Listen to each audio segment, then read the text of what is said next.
38 Kepolosan Kinan. Setelah melihat Kinan dan Mei pergi ke dapur, Kuni lalu duduk di ruang tamu sendirian. Saat melihat sekelilingnya, Kuni merasa kasihan dengan Kinan. Bagaimana tidak? Rumah yang ditempati Kinan sebenarnya sangat bersih cat dindingnya, hanya saja dari segi perabotan dan atap bangunan sebenarnya sudah tidak layak. Apalagi melihat kondisi meja kursi yang sedang dilihatnya, Kuni hanya bisa menatap sedih perabotan tersebut, almari yang berserakan dan TV tabung yang jadul. Saat melihat semua yang ada di dalam rumah Kinan, membuatnya bersemangat untuk menghasilkan lebih banyak lagi uang dan memberikan kehidupan yang layak untuk mereka semua. "Sayang, ibu, pingsan?" teriak Kinan dari dalam dapur. Saat memikirkan semua itu, tiba-tiba Kuni terkejut mendengar teriakan Kinan. Dia pun langsung lari ke dapur dan melihat Mei tergeletak di tanah, hanya kepalanya saja yang ada di pangkuan Kinan. Saat melihat Mei tergeletak di tanah dan kondisinya tidak mengancam nyawanya, Kuni hanya bersikap biasa, menggendongnya dan meletakkannya di kursi panjang ruang tamu. "Jangan khawatir sayang, ibu cuma pingsan, gak ada yang perlu dikhawatirkan," ucap Kuni menghibur Kinan. Setelah itu, Kuni memegang telapak tangan Mei dan memberikan energi kehidupan agar kondisi Mei segera siuman kembali. Sedangkan Kinan nangis terseduh-seduh saat melihat ibunya pingsan. "Memangnya apa yang terjadi sayang? Kok ibu bisa pingsan?" tanya Kuni dengan nada yang lembut sekali. "Dia kaget yang saat aku cerita semuanya?" "Maksudnya cerita semua yang mana yang?" tanya Kuni penasaran. "Ya cerita tentang malam pertama kita yang..." "Hah? Kamu gak coba nutup-nutupi yang? Dan kamu cerita sejujur-jujurnya ya?" timpal Kuni. "Kan kamu duluan yang cerita jujur yang? Jadi aku cuma meneruskan saja," ucap Kinan polos. Kuni pun tertawa mendengar betapa polosnya Kinan. "Harusnya kamu tutup-tutupi yang? Kenapa malah diceritain jujur? Kamu bisa bilang kan kalau gagal karena aku kecapekan habis kerja. Kenapa juga harus jujur?" Sambil mengelus-elus rambut Kinan. Mendengar perkataan Kuni, membuat Kinan merasa bersalah. Harusnya jangan jadi orang yang terlalu jujur, batinnya. 10 menit kemudian Pak Budi pulang, melihat istrinya tidur di kursi panjang ruang tamu membuatnya marah, apalagi di depan mereka ada Kuni dan Kinan. "Loh kenapa ibumu gak dibangunin Ki? Kok malah duduk diem gitu?" ucap Pak Budi. Bu, bangun Bu, gak malu apa ada anak Kuni di sini? Tidur itu di dalam, bukan di luar gini," ucap Pak Budi sambil menggoyang tubuh Mei. Melihat reaksi ayahnya, Kinan langsung menjelaskan kalau ibunya pingsan bukan tidur. Mendengar ucapan Kinan, sontak Pak Budi langsung terkejut. "Emangnya kenapa bisa pingsan ke ibumu? Coba tanya ibu langsung ya kalau sudah sadar," jawab Kinan sambil menundukkan kepalanya. "Ya udah ayah mau mandi dulu. Kalau udah bangun panggil ayah ya Ki." Kinan hanya bisa mengangguk pelan. Setelah hampir 30 menit, tiba-tiba tubuh Mei bergerak. Ayah, ibu sudah siuman," teriak Kinan. Mendengar teriakan Kinan membuat Pak Budi bergegas keluar kamar dan duduk di depan Mei. Saat Mei membuka matanya dan melihat Pak Budi, Mei langsung teriak. Pergi, cepat pergi dari sini, Kinan! Kinan kamu tidak apa-apa nak?" teriak Mei setelah bangun dan mencari Kinan. "Bu, kamu kenapa?" "Ini aku Buk, suamimu, Budi. Kenapa ibu ngusir aku? Emang apa salahku?" ucap Pak Budi. Mendengar suara Pak Budi, Mei langsung sadar dan melihat lagi wajah itu dan ternyata benar wajah suaminya, Pak Budi. "Tidak Pak, aku ngigau tadi. Maaf ya Pak," ucap Mei sembari mencium tangan Pak Budi. Melihat kondisi Mei yang trauma, membuat Kuni tersenyum saat melihat Kinan di sampingnya. "Sayang, jangan bilang kalau kamu cerita kita mainnya lama," ucap Kuni berbisik pada Kinan.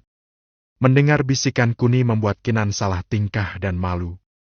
Melihat reaksi Kinan, Kuni hanya memeluknya dan mencium pipinya di hadapan Mei.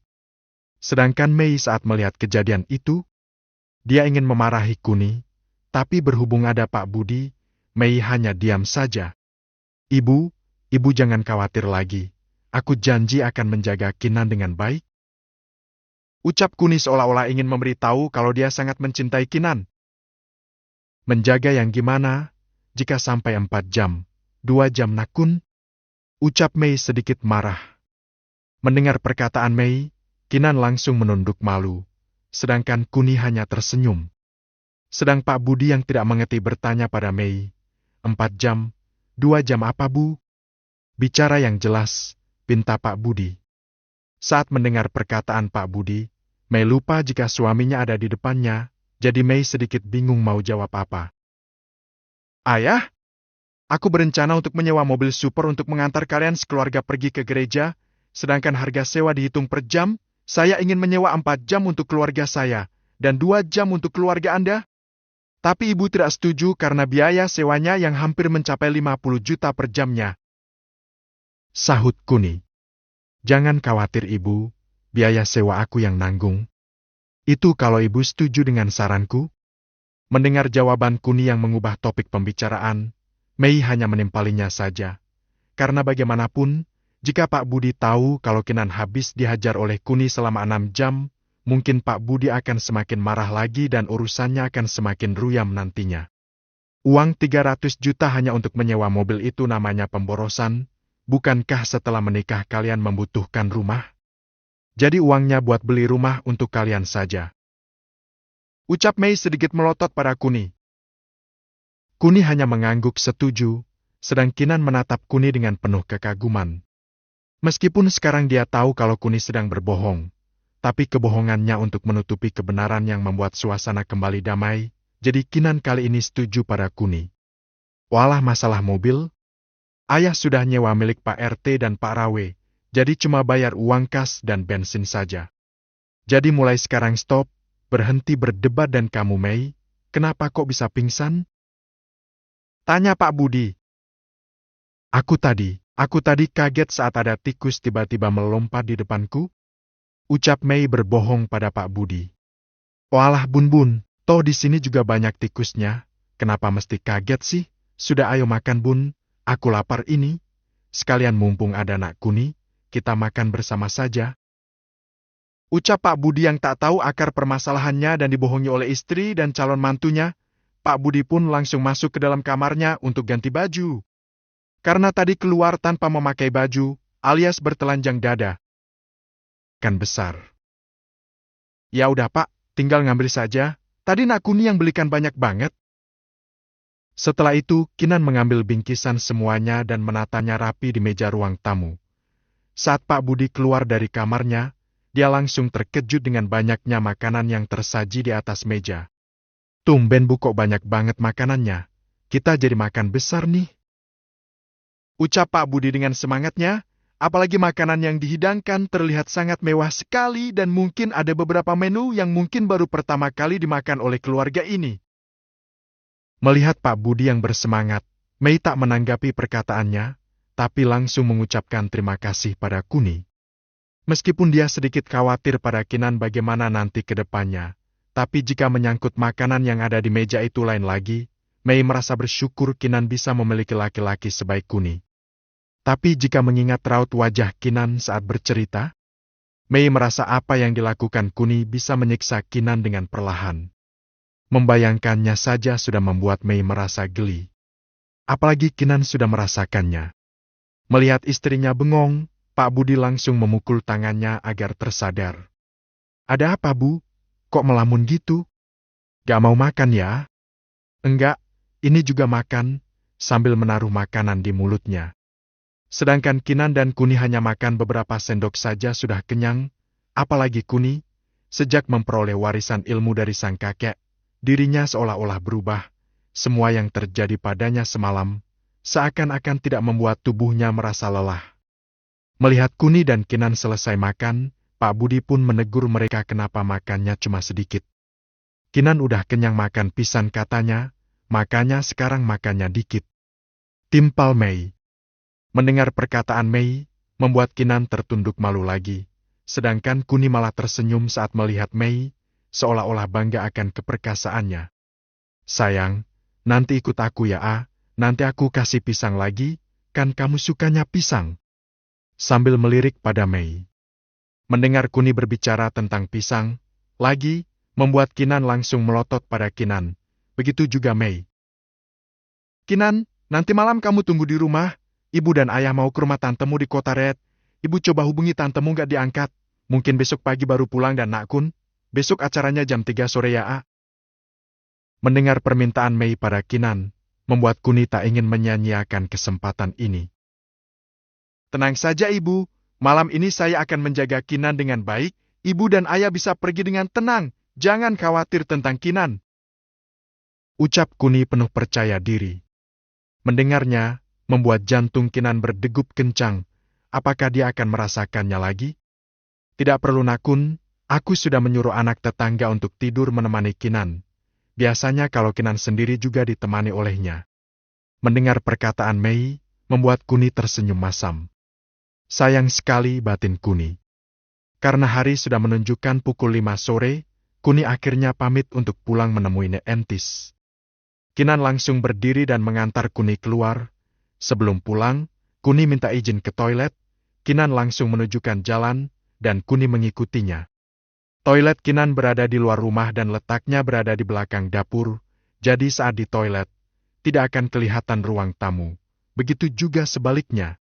Saat Kinan menunjuk toilet dari pintu dapur, Kuni langsung maju dan berjalan menuju pintu toilet. Tetapi langkahnya terhenti tepat di pintu toilet, dan dia langsung melambai pada Kinan. Kinan pun hanya geleng kepala lalu mau pergi, tapi saat ingin berbalik, tangan Kinan ditarik dan Kinan pun jatuh di pelukan Kuni. Setelah memandang Kinan beberapa detik, Kuni langsung mendekatkan bibirnya untuk mencium Kinan. Melihat tindakan Kuni, Kinan langsung memejamkan matanya perlahan, seolah-olah sudah pasrah.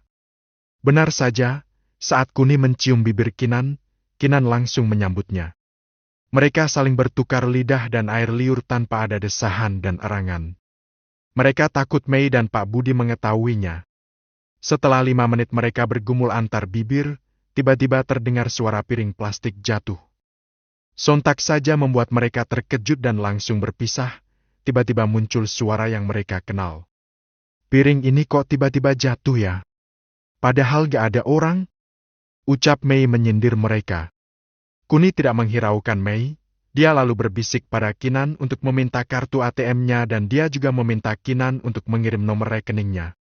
Setelah semua selesai, Kuni lalu keluar dan bertemu dengan Mei, sambil berjalan Kuni juga sambil tersenyum. Bu, saya pamit dulu ya, makasih kesempatannya. Ucap Kuni sambil berjalan keluar rumah. Tak lupa dia pamitan pada Pak Budi lalu dia mengendarai sepeda motornya dan gasken. Sedang Kinan tak tahu bagaimana caranya keluar, dia hanya berdiri mematung di depan toilet. Saat Mei akan menengok Kinan, tiba-tiba Pak Budi berucap sesuatu. Bu, aku mau ke rumah Pak Hermansyah ya, lupa kalau besok belum bisa ngerjain kamarnya. Ucapnya sambil keluar rumah. Melihat sudah tidak ada siapa-siapa lagi, Mei langsung memanggil Kinan. Kinan, cepat keluar. Apa ibu susul pakai sapu? Kinan pun langsung keluar dengan senyum polosnya. Apa yang kamu lakukan tadi? Jawab Kinan. Bentak Mei. Ibu kayak gak pernah muda aja, gerutu Kinan. Kamu sudah berani ya? Apa kamu gak takut sama monster itu? Ucap Mei lagi. Dia calon suami aku ibu, bukan monster. Tapi apa kamu tidak takut dengan betapa mengerikannya dia Ki? Ibu kasihan sama kamu nak jika kamu terus-terusan seperti itu, ucap Mei. Ibu jangan khawatir, aku udah siap lahir batin dengan Kak Kun Bu. Aku juga sudah tulus sekali padanya. Kak Kun juga tulus sama aku. Lalu apa yang ibu khawatirkan? Ibu takut kamu kesakitan terus kalau sama dia Ki? Ucap Mei cemas. Tidak Bu. Aku bahagia dengan Kak Kun juga tanggung jawab kok. Kemarin aja pas tahu aku kesakitan dia langsung berhenti tanpa memaksa lagi.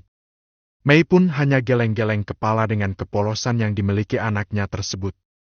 Di sebuah bar di dekat jalan provinsi, Kuni duduk sambil menyeduh tehnya.